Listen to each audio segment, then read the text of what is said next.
New cinema நேயர்கள், சந்தாதாரர்கள், பார்வையாளர்களுக்கு வணக்கம். இப்போ நம்ம கரண்ட்டாக இருக்கிற மேட்ரு என்னன்னு பார்த்தா, தமிழ்நாடு ஆவலோட எதிர்பார்த்து கொண்டிருக்கும், எதிர்பார்க்க போகிற வந்து பிக் பாஸ் 8 சீசனுடைய நிகழ்ச்சி பற்றி தான் நம்ம பார்க்க போகிறோம். இதனுடைய நிகழ்ச்சி தொகுப்பாளராக இப்போது இந்த 8வது சீசனில் புதுசாக இணைந்திருக்கிறாரு நம்மளுடைய மக்கள் செல்வன் விஜய் சேதுபதி. இது 7 சீசன் வரைக்கும் கமலஹாசன் தொகுத்து வழங்கி அது உலக அளவில் பிரபலமாகி, உலக அளவில் கூட பிரபலமாச்சு. அதெல்லாம் ஒன்றும் சொல்கிற தப்பு இல்லை, ஏன்னா அவர் உலக நாயகன் தானே. அவர் 7 சீசனில் தொகுத்து வழங்கினார். அவருடைய சினிமா பணிகள், அப்புறம் தொடர்ச்சியான படப்பிடிப்புகள், அவர் சம்மந்த இன்னொரு ஏஐ தொழில்நுட்பத்தை படிக்க போகிறதுக்காக அமெரிக்காவில் ஒரு 3 மாதம் அப்படின்ட்டு அவருடைய தயாரிப்பு நிறுவனத்திலிருந்து பட தயாரிப்பு அப்படின்னு ரொம்ப கடுமையான ஒரு வேலைப்பொழு, சினிமா சம்மந்தப்பட்ட வேலைப்பொழு இருந்ததுனால நான் அந்த 8வது சீசனில் விளைவிக்கிறேன்னு ஒரு 4, 5, 6 மாதங்களுக்கு முன்னாலே அவர் அறிவிச்சிட்டார். அதன் பிறகு பல கட்டங்களை யோசித்து நிறைய பேரை யோசித்து விஜய் டிவி தரப்பில் இருந்தும் அந்த பிக் பாஸ் நிகழ்ச்சியினுடைய ஆரம்பகர்த்தா காரணகர்த்தாங்கிறது அந்த இன்டிமோல் கம்பெனின்ற ஒரு கார்பரேட் கம்பெனி. அந்த கம்பெனி பல கட்ட ஆலோசனைகளுக்கு பிறகு சிம்புவை யோசித்தாங்க. அதற்கு பிறகு சிவகார்த்திகேயனை கூட யோசிச்சதா ஒரு பேச்சு வந்துச்சு. கடைசியில் விஜய் சேதுபதி ஒத்துக்கிட்டார். 7 சீசனில் தொகுத்து வழங்கிய கமலஹாசன் அவர் கிட்டத்தட்ட ஒரு 10 கோடி ரூபாயிலேருந்து அவருடைய சம்பளம் 6, 8, 9 கோடியில் ஆரம்பித்து அவருடைய முடிக்கும் போது 7வது சீசன் வரைக்கும் 30லேருந்து 35 கோடி ரூபா சம்பளம் வாங்கினதாக சொன்னாங்க. இப்போ விஜய் சேதுபதி இப்போ ஃப்ரெஷ்ஷாக கமிட்டாக இருக்கிறதுனால அவருடைய சம்பளம் 45லேருந்து 50 கோடி ரூபா நிர்ணயிக்கப்பட்டுறதா சேனல் வட்டாரங்களில் ஒரு விஷயம் ஓடிக்கிட்டு இருக்குது. அவருடைய சம்பளம், அவருடைய மற்ற விஷயங்கள் அதை நம்ம பெரிய அளவில் ஆராய்ச்சி பண்ண வேண்டியதில்லை, அதை அலசி ஆராய வேண்டியதில்லை. பொதுவாக இந்த விஜய் டிவி அப்படினால உங்களுக்கு பார்த்திங்கன்னா அது சர்ச்சைகளுக்கும் அக்கப்போர்களுக்கும் வேறுபட்ட ஒரு டிவி சேனல் தான். ஏன்னா அவருடைய சேனல் எல்லாமே பார்த்திங்கன்னா, சேனலில் வர்ற நிகழ்ச்சிகள் எப்படின்னு பார்த்தீங்கன்னால இந்த ரியாலிட்டி ஷோ, அந்த ஷோன்ற பேரில் அந்த குக்கு வித்து கோமாளி, அப்புறம் சூப்பர் சிங்கரு, ஜூனியர் சிங்கரு, அப்புறம் அது இதுன்னு லொட்டு லொசுக்குன்னு ஒரு 7 நிகழ்ச்சி அந்த டிவியில் நடத்திட்டு இருப்பாங்க. அது எல்லாமே பக்கா ஸ்கிரிப்டடு நிகழ்ச்சின்றது எல்லாருக்கும் தெரியும். ஆனால் இது ஸ்கிரிப்டட்லையே இதில் உச்சபட்ச ஸ்கிரிப்டடு அண்டு கரெக்டடு அப்படின்னு கூட சொல்லலாம். இது அதான் பிக் பாஸ். ஏன்னா இது முழுக்க நமக்கு அந்த நிகழ்ச்சியை நம்ம அவ்வளவு அதிகமாகவோ ஆர்வமாக விரும்பி பார்க்குறதில்ல. இதில் கமலஹாசன் முதலாக 7 வருடங்கள் 7 சீசனுக்கு முன்னால் முதல் சீசன் ஆரம்பிக்கும் போது இந்த மாதிரி ஒரு நிகழ்ச்சி வருது விஜய் டிவியில் அப்படின்றதுனால அந்த நிகழ்ச்சியை பற்றின ஒரு ஆர்வம், கமலஹாசன் அதை உள்ளே வர்றாரு அப்படிங்கும்போது நமக்கு அது மேலே ஒரு ஈர்ப்பு இருந்தது. அதனால் அது முதல் தொகுப்பு பார்த்தா, இப்போ 2வது தொகுப்புன்னு பார்த்தா அது நேரம் கிடைக்கும்போது அப்போ பார்க்கக்கூடிய ஒரு சூழல். அப்போ நம்ம பத்திரிக்கை பணியில் இருந்ததுனால தொடர்ச்சி நம்ம அதோட ட்ராவல் பண்ண முடியல. அப்போது அந்த முதலாக அந்த நிகழ்ச்சி இது வரும்போது இதனுடைய பின்னணி நம்ம அலசி கொஞ்சம் வரையும் போது அப்போ நான் வேலை பார்த்த நக்கீரன் பத்திரிகையில் இது சம்பந்தமாக ஒரு ஆர்டிக்கிள் பண்ணணும்னு சொல்லி ஆசிரியர் நக்கீரன் அண்ணன் கோபால் சொல்லியிருந்தார். அப்போ அது சம்மந்தமாக அலசி ஆராயும் போது உள்ளே இறங்கி பார்க்கும்போது அந்த கார்ப்பரேட் கம்பெனியினுடைய ஒரு இது முழுக்க அந்த கார்ப்பரேட்டு சித்தாந்தத்தில் வர்ற ஒரு தொகுப்பு தான் அந்த நிகழ்ச்சி. அப்போ அதுக்கு பேரில் இருக்கும்போது யார் எந்த நாட்டிலேருந்து இது ஆக்சுவலாக நெதர்லாந்துலேருந்து ஆரம்பித்து அமெரிக்கா போய் அமெரிக்கா வழியாக மற்ற நாடுகளுக்கு பரவி இது மிகப்பெரிய ஒரு காஸ்ட்லியான ஒரு கிளப்பு அப்படின்ற மாதிரி ஒரு செட்டப் தான். இப்போது விஜய் சேதுபதி ஒரு 3 நாளைக்கு முன்னால், அதற்கு முன்னால் ஒரு 15-20 நாட்கள் முன்னாலேயே ப்ரமோஷனுக்காக பல இடங்களுக்கு விஜய் டிவி கூப்பிட்டு போய் ஒரு விதவிதமாக ஷூட் பண்ணி கமலஹாசன் நீங்கள் அப்படி பண்ணுங்க இப்படி பண்ணுங்கன்ட்டு மக்கள் சாதாரண மக்கள்லேருந்து உயர்தர மக்கள் வரைக்கும் விஜய் சேதுபதிக்கிட்ட சொல்கிற மாதிரி அவர் பண்ணுறேங்கன்னு ஒரு ஆமோதிச்சு ஒரு பெருந்தன்மையாக பேசுகிற மாதிரி ஒரு எதிர்பார்ப்பு இருந்துச்சு. இப்போ என்னென்னா விஜய் சேதுபதியே நம்ம எந்த விதத்துலேயும் நம்ம விஜய் சேதுபதியை குறைத்து மதிப்பிட்டோ இல்லை விஜய் சேதுபதியை தாழ்வாக பேசணுன்றதோ நமக்கு நோக்கம் கிடையாது. ஏன்னா விஜய் சேதுபதியை பொறுத்தளவு அவர் சமூகத்தின் மேலே மனிதம் அப்படின்ற ஒரு விஷயத்தில் அவர் பரந்துபட்ட பார்வை உள்ளவர், அக்கறை உள்ளவர், சக மனிதனை நேசிக்கக்கூடியவர். இன்றைக்கு வரைக்கும் அவர் ஆரம்பத்தில் எப்படி இருந்தாரோ அவர் இன்னைக்கு வரைக்கும் அந்த சக மனிதன் மேலே ஒரு அன்பும் பாசமும் அந்த வச்சிருக்கிற ஒரு மனிதன். அதனால் நம்ம அவரை பற்றி பெரும்பான்மையாக வந்து அவரை பற்றி நம்ம தாழ்வாக பேசணும் எண்ணம் கிடையாது. ஆனால் ஒரு சமூக அக்கறை, சமூக ஒரு போராளி, ஒரு குரல் கொடுக்குறவர், ஒரு கடவுள் விஷயத்தில் வந்து தில்லா கைரின்னு சொல்லக்கூடியவர், இந்தி திணிப்பு அப்படின்றத பற்றி அதை எதிர்த்து வந்து கடுமையாக வந்து குரல் கொடுக்குறவர், ஓப்பனாக பேசக்கூடியவர். அவர் வந்து எப்படி இந்த கார்ப்பரேட் வலைக்குள்ளே சிக்கினார் அப்படின்றதான் நமக்கு ஆச்சரியமாக இருக்குது. ஏன்னா இதே ஒரு 4-5 வருடங்களுக்கு முன்னால் ஒரு வணிக நிறுவனத்தினுடைய கார்ப்பரேட் வணிக நிறுவனம் ஒன்று இவரை வந்து ஆப் மூலியமாக வந்து தொடர்பு கொண்டு ஒரு பெரிய அளவில் விளம்பரம் பண்ணாங்க. அப்போ இங்கே இருந்த சில்லறை வணிகர்கள் சங்கம் அமைப்பு, அந்த இவர் விக்ரமராஜா, வெள்ளையன், இந்த மாதிரி ஒரு வணிகர் சங்கத்தினுடைய முக்கியஸ்தர்கள் எல்லாமே சேர்ந்து வணிகர்கள் பெருமளவில் திரண்டு விஜய் சேதுபதியினுடைய அலுவலகம் இருக்கிற வலசரவாக்கம் பகுதியில் போய் பெரிய அளவில் கண்டன ஆர்ப்பாட்டம் பண்ணி இந்த விளம்பரத்தில் நடிக்கக்கூடாதுன்ற அளவுக்கு விஜய் சேதுபதி ஆர்ப்பாட்டம் பண்ணாங்க. அதுலேருந்து அவர் நான் வணிகர்களுக்கு மக்களுக்கு மதிப்பு கொடுக்குறேன்ருக்கு, அந்த நிகழ்ச்சியை அந்த ஆப்பிலேருந்து விளைவிக்கிறேன் அப்படின்ட்டு அந்த விளம்பரத்தை நிப்பாட்ட சொல்லிட்டார். அப்படிப்பட்டவர் அதன் பிறகு சில மருத்துவ விளம்பரங்களில் நடிப்பார். அது அதனுடைய விளம்பரங்கள் வெளியே அளவில் வந்துச்சு. ஆனால் இது வந்து முழுக்க முழுக்க கார்ப்பரேட் களவாணித்தனம் அப்படின்றதான் அது உண்மை.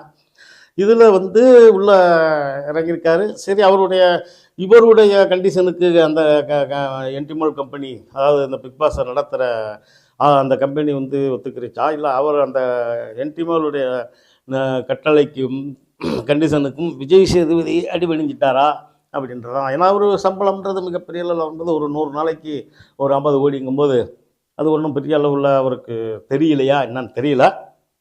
அது ஒரு பக்கம் ஓடட்டும். இப்போ என்னென்னா போட்டியாளர்கள் அப்படின்னு பார்த்தீங்கன்னா இந்த வட்டம் 18 போட்டியாளர்கள் இருக்காங்க. அதில் வந்து ஓரளவு தெரிஞ்ச பிரபலங்கள் அப்படின்னா 3 பேரை சொல்லலாம். அதில் வந்து ரஞ்சித்து அந்த நடிகர், அதற்கு பிறகு இப்போ சமீபத்தில் ஒரு கவுண்டம்பாளையம்னு ஒரு சாதி வெறி பிடித்த படத்தை எடுத்து வச்சுக்கிட்டு அப்புறம் அந்த படத்தை ரிலீஸ் பண்ண முடியல, வைக்கல, தேட்டர் கொடுக்க மாட்டேங்க, இதாக்கிட்டு குழம்பிக்கிட்டு மற்றவனை பூரா வந்து மற்ற சாதிகள் சில விஷயங்களை வந்து கொஞ்சம் வெறுப்பாக பேசுகிற மாதிரி பேசினார். அவர் ஒருத்தர். அப்புறம் ரவீந்திரன், தயாரிப்பாளர் லிபரா ப்ரொடக்ஷன் ரவீந்திரன் ஒருத்தர். ஆள் நல்லா பார்க்க தாட்டியமாக இருப்பார், அது எல்லாருக்கும் தெரியும். அவர் வந்து மகாலட்சுமியை 2வது கல்யாணம் பண்ணி அதில் கொஞ்சம் பெரிய அளவில் பிரபலமானார். சர்ச்சையாகலை, பிரபலமானார். ஏன்னா மகாலட்சுமிக்கு ரவீந்திரன் 2வது கணவர், 3வது கணவர்னு நினைக்கிறேன். ஏன்னா அதுக்கு முன்னால் 2 கல்யாணம் பண்ணிச்சு அந்த புள்ள. அதுக்கு பிறகு லிபரா ரவீந்திரனை வந்து கல்யாணம் பண்ணிச்சு. லிபரா ரவீந்திரனுக்கும் வந்து மகாலட்சுமி 2வது மனைவின்னு நினைக்கிறேன். லிபரா ரவீந்திரனுக்கு இருக்கிற சொத்துகள் இதெல்லாம் கொஞ்சம் கணக்கு போட்டு மகாலட்சுமி ஒரு கல்யாணம் பண்ணிச்சு.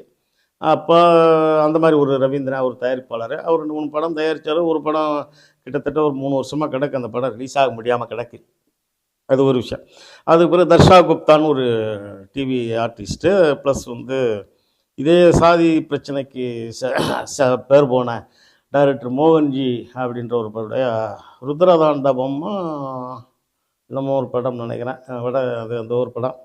ஆமாம், அவருடைய படத்தில் அறிமுகமான பொண்ணு அது. அது பிறகு டிவியில் நடிச்சிருக்கேன். அந்த மாதிரி ஒரு 3 பேர் தான். மற்ற எல்லாம் பார்த்திங்கன்னா 15 பேரில் ஒரு 10லேருந்து 11 பேர் வந்து விஜய் டிவி சம்பந்தப்பட்ட ஆட்கள். அதாவது விஜய் டிவியில் ஷோ நடத்தியிருப்பாங்க, விஜய் டிவியில் ஒளிபரப்பாகிற சீரியலில் நடிச்சிருப்பாங்க, விஜய் டிவியில் நடக்கிற அந்த விஜய் டிவியினுடைய ஷோக்கள், ரியாலிட்டி ஷோக்கள், குக்கு வித்து கோமாளி, இந்த சிங்கரு அந்த சிங்கரு அப்படி இப்படின்ட்டு அந்த ஒரு இதில் வந்து அந்த மாதிரி விஜய் டிவியினுடைய தொடர்புடைய நபர்கள் தான் கிட்டத்தட்ட ஒரு 10 பேர். கிட்டத்தட்ட வந்து ஒரு நிலைய கலைஞர்கள் மாதிரி.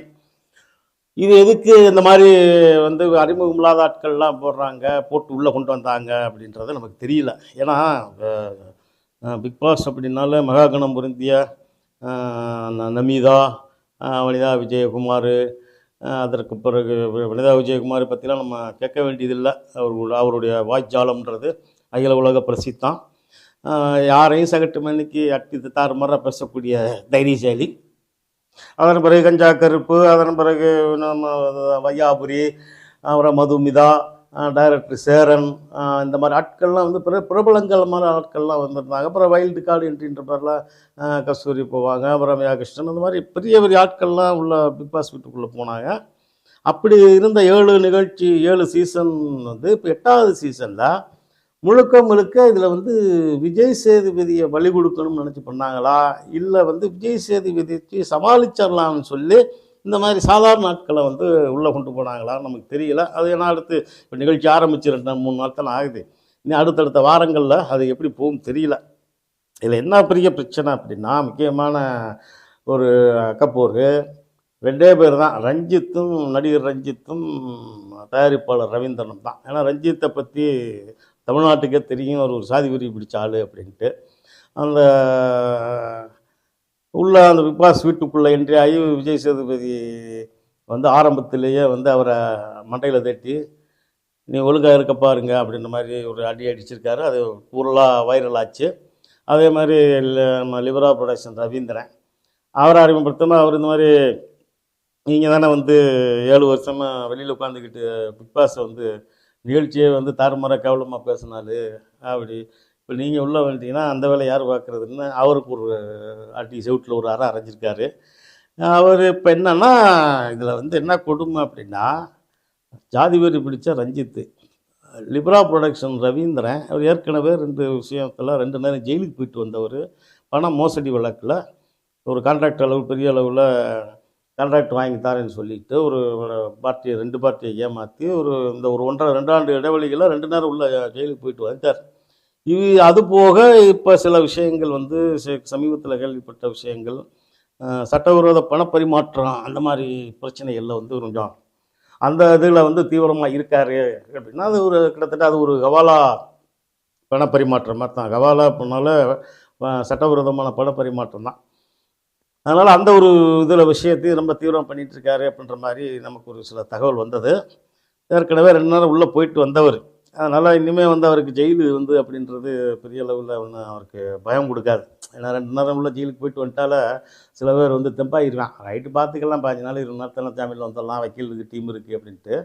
அதனால் இப்போ என்னென்னா ரவீந்திரனை தேடி வந்து என்னென்ன ஒரு இப்போ பிரபலங்கள் யாரும் இல்லாதனால ஒரு பிரபலமான ப்ராப்ளமான ஆளை கொண்டாந்து 2 பேரை முதல்ல போட்டு அவரை வந்து நிகழ்ச்சியில் வந்து அந்த டிவியினுடைய டிஆர்பி ரேட்டிங்கை ஏற்றி விட்டு அதை கொஞ்சம் சில வச்சு கொஞ்சம் ஷோ காட்டினோம்னா அதுக்கு அடுத்தடுத்து பிக்கப் ஆகும் அப்படின்ற மாதிரி ஒரு திட்டம் தான் விஜய் டிவியினுடைய திட்டம், இந்த பிக் பாஸ் டீமுடைய திட்டம். இதில் வந்து என்ன பிரச்சனைனா, ரவீந்திரன் மேலே சில வழக்குகள் வந்து இன்னும் ஒரு வாரம் 2 வாரத்துலேயோ 1 மாதத்துலேயோ அநேகமாக வந்து ரவீந்திரன் மேலே 2-3 பேர் போலீஸில் வந்து புகார் கொடுக்கறதுக்கு தயார் நிலையில் இருக்கிறாங்க. அதனால் விஜய் டிவியினுடைய அந்த பிக் பாஸ் வீட்டுக்குள்ளே வந்து போலீஸ் வந்து எந்நேரமும் உள்ளே போகிறதுக்கும் வாய்ப்பு இருக்குது. அதனால் வந்து என்னென்னா இப்போ 2 பேர் அப்போ என்னென்னா, 2வது இந்த நிகழ்ச்சியினுடைய டேக்லைனை வந்து பார்த்திங்கன்னா, ஆள் புதுசு ஆட்டம் புதுசு அப்படின்றது தான். ரைட்டு, ஆள் புதுசு தான், விஜய் டிவி புதுசு, விஜய் சேதுபதி புதுசு, ஆட்டமும் புதுசாக தான் இருக்குது. ஏன்னா முதல் நாள் 24 மணி நேரத்திலே ஒரு வெளியேற்று போட்டியாளரில் ஒரு பெண், அந்த குழந்தை வந்து செஞ்சனாவா அந்த குழந்தை, அது வந்து மகாராஜா படத்தில் வந்து விஜய் சேதுபதிக்கு மகளாக நடித்த குழந்தை வந்து வெளியேற்றப்பட்டிருக்கு. 24 மணி நேரத்தில் வெளியேற்றம் அப்படின்ற ஒரு டிம்மார்னு ஒரு அதீத ஃபயரோடு தான் வந்து நிகழ்ச்சியை ஆரம்பிச்சிருக்கிறது. அது விஜய் டிவியினுடைய பிக் பாஸு. இது என்னென்னா, ஸ்கிரிப்டில் இருக்கிறதத்தான் பேசி ஆகணும்ன்றது விஜய் சேதுபதிக்கு விதிக்கப்பட்டது. அதை வந்து இப்போ விஜய் சேதுபதி அதை எந்த அளவுக்கு ஏன்னா நீங்கள் வந்து உடையே வந்து வந்து பார்த்திங்கன்னா, அவர் அணிந்து வந்த கோட்டு சூட்டு, ஆள் வந்து ஃபுல் சேவு, மீசை தாடியெலாம் எடுத்துகிட்டு மல்லுன்னு இருக்கிறத பார்த்தால ஏன் விஜய் சேதுபதிக்கு என்ன ஆச்சு அப்படின்ற மாதிரி மீடியாக்களில் மற்ற சினிமா வட்டாரங்களில் இருக்குது. அதனுடைய என்னன்னா, அது வந்து அந்த பிக் பாஸுடைய அக்ரிமெண்ட் கண்டிஷன்லேயே உடை அலங்காரம், சில இதுகள்லாம் முக அலங்காரம், சிகை அலங்காரம், இதெல்லாம் வந்து அவர்கள் நிர்ணயிக்கிறதா வந்து அவங்க வந்து அதை அணிந்து ஆகணும். அந்த மாதிரி இருக்கும்போது விஜய் சேதுபதி இந்த மாதிரி ஒரு பிளான்டு கிரிமினல் ஸ்கிரிப்ட் தான், அது கிரிமினல் பிளான்டு ஸ்கிரிப்ட் தான்.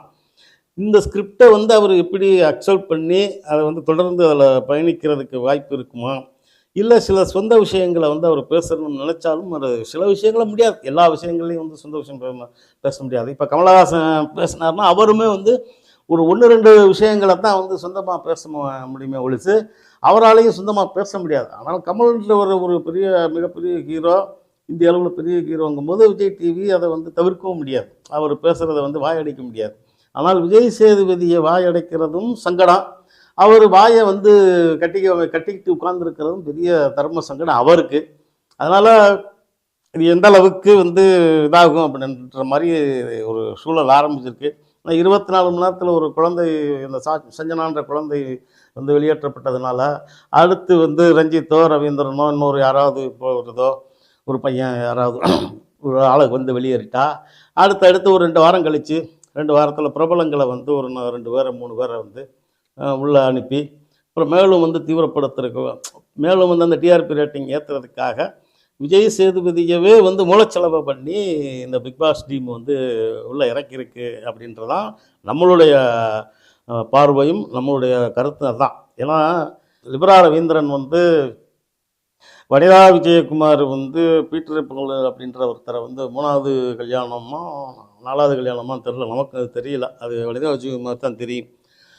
அந்த பொண்ணு கல்யாணம் பண்ணும்போது, பீட்டர் பாலை கல்யாணம் பண்ணும்போது, அப்போ வெளியில் இருந்த ரவீந்திரன் வந்து கட்டுமையாக சாடி வனிதா விஜயகுமாரை இன்ன விதம்னு இல்லாமல் போட்டு அறுத்து கிழிச்சான் அந்த மனுஷன். இப்போ என்னடா கதைன்னு கேட்டால், ரவீந்திரன் வந்து பிக்பாஸ் வீட்டுக்குள்ளே போகிறதுக்கே நான் தான் ரெக்கமெண்ட் பண்ணேன் அப்படின்னு சொல்லி வனிதா விஜயகுமார் வந்து திருவாய் மலர்ந்துருக்கிறாரு. இதை விட கேவலம் என்ன ஏதாவது இருக்குமா பிக்பாஸுக்கு? இதுதான் ஆகப்பெரிய கேவலம். வனிதா விஜயகுமார் ரெக்கமெண்டேஷனில் வந்து ரவீந்திரன் உள்ளே போயிருக்கார் அப்படின்னா, அப்போ அவ்வளோ சீக்கிரம் வந்து அவ்வளோக்கு சீக்கிரம் வந்து போலீஸும் வந்து பிக்பாஸ் வீட்டுக்குள்ளே போகிறதுக்கு நிறைய வாய்ப்பு இருக்குது. அதன் பிறகு என்ன எப்படின்னா 100 நாள் இருக்கு இல்லையா, இப்போ 2-3 நாள் ஆயிடுச்சுன்னு, ஒரு 95 நாள், அந்த 90வது நாள்லேயே கிட்டத்தட்ட 93வது நாள்லேயே வந்து நெருக்கி அதை முடிச்சிருவாங்க. விஜய் சேதுபதி நம்ம வந்து முழுமையாக வந்து விஜய் சேதுபதி மேலே வந்து நம்ம குற்றம் சாட்டவும் நமக்கு ஒரு இதெல்லாம் இவங்க தாழ்வாகவும் நம்ம பேச விரும்பல. ஆனால் ஒரு கார்பரேட்டு களவாணித்தனம் அப்படின்றதுக்குள்ளே போய் விஜய் சேதுபதி வந்து சிக்கிக்கிட்டாரோ அப்படின்றதான் நமக்கு ஒரு பெரிய ஆதங்கம். ஏன்னா நம்ம பொதுவாக என்னையை பொறுத்தளவு இந்த மாதிரி ஒரு ஸ்கிரிப்டடு, பக்கா கிரிமினல் ஸ்கிரிப்டடு, பிராடுத்தனமான இது. ஏன்னா கார்பரேட் அப்படின்னால களவாணித்தனம், முள்ள மாதிரித்தனம், பிராடுத்தனம் தான். அவன் வந்து உலகத்தில் வந்து எந்த விதம் எல்லா பெரிய பிரச்சனைகள் நடந்தாலும் சில கார்பரேட்டு கம்பெனிகள் வந்து தன்னை நோக்கித்தான் மக்கள் வந்து தன் மீது தான் கவனம் செலுத்துன்றதுக்காக அது என்ன வேணாலும் பண்ணுவான். அதனால் வந்து விஜய் டிவி இதனுடைய பிக் பாஸ் கம்பெனி வந்து எந்த எல்லைக்கும் போகிறதுக்கும் தயாராக இருக்கும். கூடுமான வரையில் இன்னும் 2 வாரங்களில் இப்போ விடிய ஆரம்பித்து யாராவது 2 பிரபலங்கள்கிட்ட பேசி அவர்களுக்கு அதிக சம்பளம் கொடுத்து அப்புறம் அதை உள்ளே இறக்குவாங்க. அப்புறம் அதுக்கு பிறகு ஒரு பிரச்சனை வரும், எல்லாமே வரும். இப்போ நமக்கு வந்து நம்பிக்கை தரக்கூடிய ஒரு அந்த முத்துக்குமரன் ஒரு பையன் தம்பி இருக்கார். அவர் வந்து நல்ல தமிழ் பற்றாளர். அவருடைய அறிமுக உரையே வந்து அருமையான ஒரு இதாக நமக்கு நம்பிக்கை கொடுக்குற ஒரு இதாக இருந்தார். அவரை வந்து யாதும் ஊரே யாவரும் கேள்வர் செய்தும் நன்றும் பிறதர வாரா அப்படின்ற மாதிரி அந்த தமிழுடைய இதை சொல்லி, தமிழுடைய மேன்மையை சொல்லி, என்னுடைய தமிழ் வழியில் நான் படித்தேன்னு சொல்லி ஒரு நம்பிக்கை தரக்கூடிய இளைஞனை வந்து முத்துக்குமரன் தென்படுறாரு. அவரை எந்த விதத்தில் வந்து உள்ளே வச்சிருந்து தொடர்ந்து வச்சுருப்பாங்களா, இல்லை அதில் ஒரு பக்கா ப்ளீன் ஸ்க்ரைன் பண்ணி அதில் ஒரு கிரைமாக ஒரு ஸ்கிரிப்டை ரெடி பண்ணி அவரை எந்த நேரம் வெளியேற்றுறாங்க அப்படின்ற மாதிரி தெரியல. அதனால் அவர் இப்போ இதில் வந்து ஆண்கள் பகுதி பெண்கள் பகுதின்ற வேறு தனித்தனியாக பிரித்து அது ஒரு அதுக்கு அதுதான் ஆட்டம் புதுசு ஆளும் புதுசுன்றதுனுடைய அர்த்தம் நினைக்கிறேன். விஜய் சேதுபதி புதுசு. இந்த புதுசு வந்து எப்படி போய் நம்ம கார்பரேட்டில் மாட்டி எப்படி வெளியே வர்றாரு, இல்லை இவர் இந்த நிகழ்ச்சி முடிந்த 100வது நாள் சில விஷயங்களை வந்து கார்பரேட்டுகளுடைய களவாணித்தனத்தை பகிர்ந்துக்கிறாரா அப்படின்றது விஜய் சேதுபதி கையில் தான் இருக்குது. அதனால் பார்ப்போம். நம்ம ஒரு 90 நாளுக்கு முடிஞ்சு விஜய் சேதுபதி வாயை திறந்து சொல்கிறாரா, உண்மையை சொல்கிறாருன்னா அவர் உண்மையை பேசக்கூடிய ஆள், உண்மையை சொல்லுவார்னு நம்புகிறோம். நன்றி, வணக்கம்.